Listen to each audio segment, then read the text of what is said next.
Je propose de commencer par l'histoire du bon berger. 10e chapitre de Jean. Tu peux commencer par le premier verset? En vérité, je vous le dis, celui qui n'entre pas par la porte dans la bergerie, mais qui y monte par ailleurs, est un voleur et un brigand. Mais celui qui entre par la porte est le berger des brebis. Le portier lui ouvre et les brebis entendent sa voix. Il appelle par leur nom les brebis qui lui appartiennent et il les conduit dehors. Lorsqu'il a fait sortir toutes ses propres brebis, il marche devant elles et les brebis le suivent parce qu'elles connaissent sa voix. Qu'est-ce que ça signifie pour toi? Le Christ connaît chacun de nous et comme il est dit ici, il connaît notre nom. Nous devons nous laisser conduire par lui, reconnaître sa voix, la suivre et apprendre comment il communique avec nous.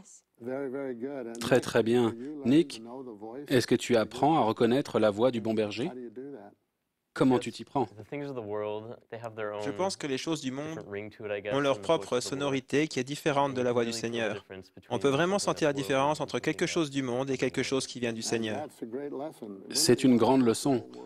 Ce ne serait pas merveilleux si le monde entier comprenait cela et écoutait la voix du bon berger? Tout le monde vivrait différemment, vous ne croyez pas? Bien, continuons. Nick, tu veux bien nous lire les 4 ou 5 versets suivants? D'accord. Elles ne suivront point un étranger, mais elles fuiront loin de lui parce qu'elles ne connaissent pas la voix des étrangers. Jésus leur dit cette parabole, mais ils ne comprirent pas de quoi il leur parlait.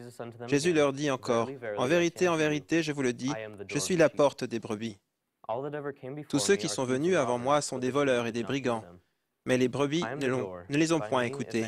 Je suis la porte. Si quelqu'un entre par moi, il sera sauvé. Il entrera et il sortira et il trouvera des pâturages. Voici l'une des raisons pour lesquelles cette parabole a tant de signification pour moi. Il y a des années, j'ai emmené ma famille à Jérusalem.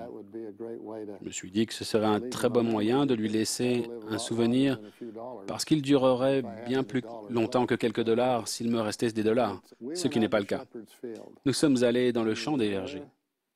C'était le soir et nous avons regardé avec un grand intérêt les bergers rentrer leurs brebis. Ils arrivaient des montagnes, il y en avait plusieurs, et les brebis suivaient les bergers. J'étais très intéressé par ce qui se passait. Ils sont entrés dans la bergerie et je me suis dit, il faut que nous soyons là de bonne heure demain pour voir ce qui se passe. C'était fascinant. Un berger allait à la porte de la bergerie. Il appelait ses brebis et seules les siennes le suivaient. C'était incroyable. Les autres ne bougeaient pas. Le berger partait et ses brebis le suivaient. Un autre berger arrivait, il appelait ses brebis et elles le suivaient. Vous pouvez donc comprendre pourquoi Jésus enseignait cela aux gens. C'est parce qu'il comprenait que les brebis suivent le berger. Et il enseigne quelque chose de vraiment important. Nous devons connaître sa voix. Nous devons le suivre. Tu veux bien nous lire les versets suivants? Le voleur ne vient que pour dérober, égorger et détruire. Moi, je suis venu afin que les brebis aient la vie et qu'elles soient dans l'abondance. Je suis le bon berger. Le bon berger donne sa vie pour ses brebis. Mais le mercenaire qui n'est pas le berger et à qui n'appartiennent pas les brebis, voit venir le loup, abandonne les brebis et prend la fuite. Et le loup les ravit et les disperse. Qu'est-ce qu'il nous enseigne ici? Le berger est prêt à défendre les brebis contre les loups. Alors, qu'est-ce que ça signifie dans la vie réelle? Dans la vie réelle, ça veut dire qu'on doit honnêtement écouter la parole des apôtres, des prophètes et du Sauveur, parce que si l'on n'écoute pas, Satan et ses partisans nous attaqueront au point de complètement nous disperser. Très, très bien.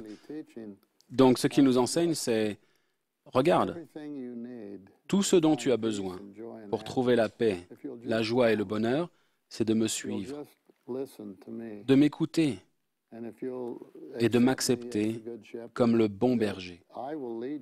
Je te dirigerai, je te protégerai et je te garderai en sécurité grâce à l'évangile de Jésus-Christ, si tu me suis. C'est merveilleux de le savoir. Je trouve que c'est un enseignement très important.